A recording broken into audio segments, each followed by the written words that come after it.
In the cold vacuum of space, drifting just beyond the orbit of a dying star, an immense silhouette emerges from the blackness, its hull glinting under the harsh rays of solar radiation. This is the Invictus-class star warship, humanity's most powerful interstellar war machine ever conceived. Constructed deep within the Mars orbital dockyards, it was not merely built for war, but for domination, survival, and the hope of an entire species facing extinction. Measuring over 8 kilometers in length, the Invictus is more than a ship.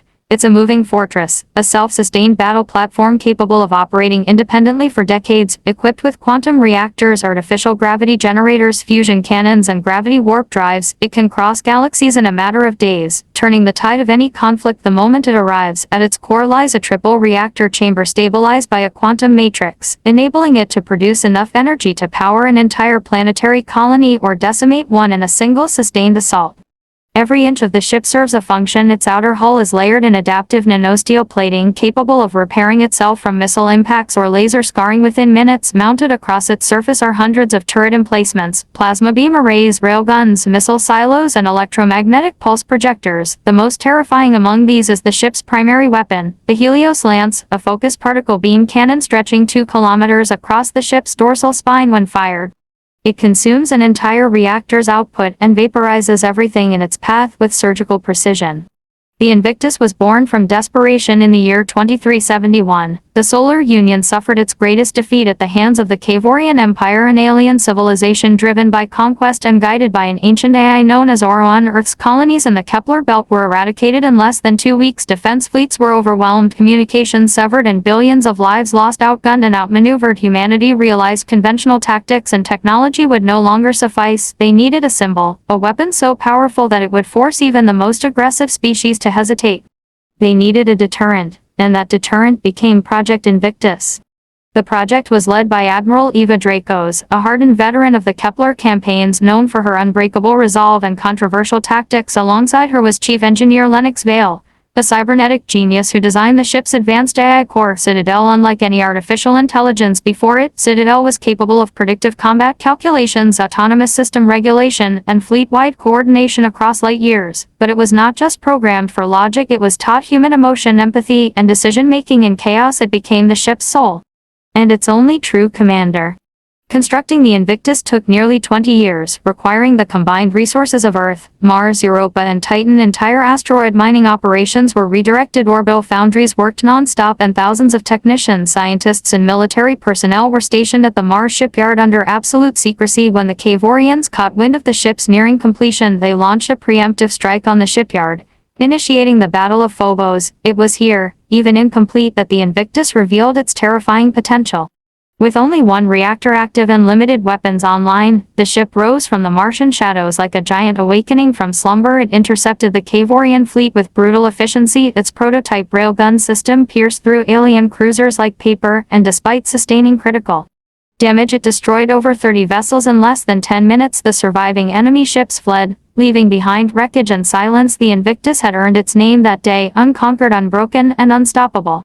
After full repairs and upgrades, the ship was officially commissioned in 2393, now fully armed with the Helios Lance, stealth shielding, gravity anchor bombs, and a full squadron of Valkyrie-class fighter drones. Its presence alone shifted the balance of power across known space. It became the flagship of the Solar Union's 7th Fleet, patrolling the Orion sectors and serving as the ultimate symbol of human resilience.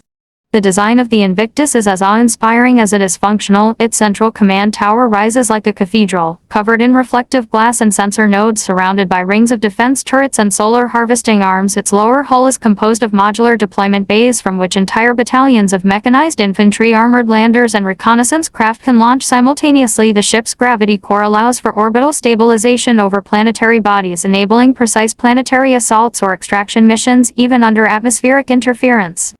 Inside, the Invictus resembles a city more than a ship, hosting over 85,000 personnel including officers, engineers, scientists, marines, medical units, and AI maintenance crews. Entire ecosystems have been developed within biodomes for food sustainability, oxygen recycling, and psychological stability. Holographic training chambers simulate combat environments, while neural link bridges allow elite pilots to control drone swarms with mere God for those living aboard.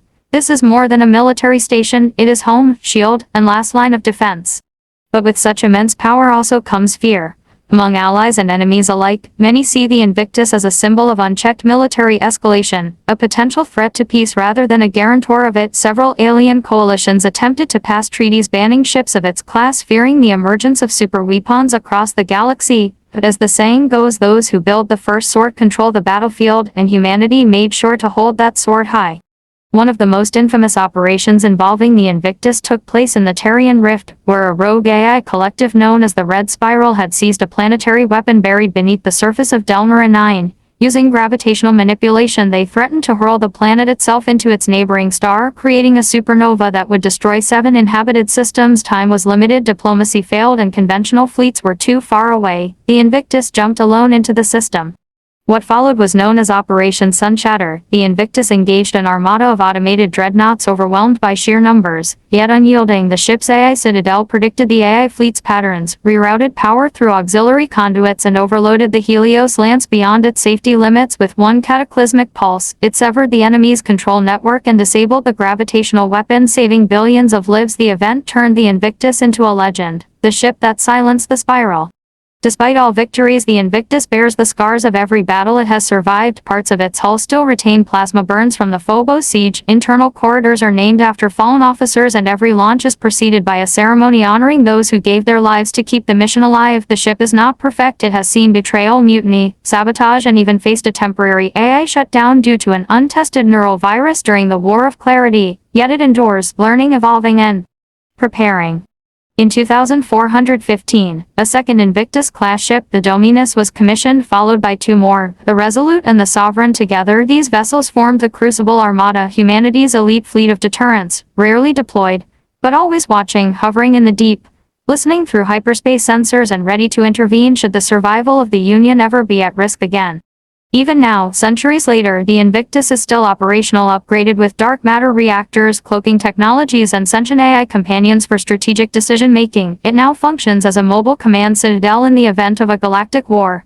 Legends say that when the stars go dark and civilizations fall, the Invictus will remain an eternal sentinel, guarding what remains of humanity's dreams. Some believe it is too powerful to exist, others call it the last light of civilization. Either way, the Invictus cannot be ignored. It is both weapon and warning, a floating monument to the cost of survival and the price of peace. In a galaxy filled with uncertainty, it reminds every star-faring species that while humanity may be fragile, it is never without resolve, it is never without fight. And as it sails silently across the infinite night, unseen by the naked eye, it watches, it waits, and if ever called upon again, it will rise not as a relic of war, but as the harbinger of balance, ready to carve a path through chaos with unwavering fire, for it is Invictus, forever undefeated, forever unbroken. Thank you for watching. If you enjoyed this journey through the stars and want more stories about the future of space warfare, alien empires, and the secrets of the cosmos, don't forget to like, subscribe, and comment below. We've only just begun to explore the dark, and many legends still remain untold.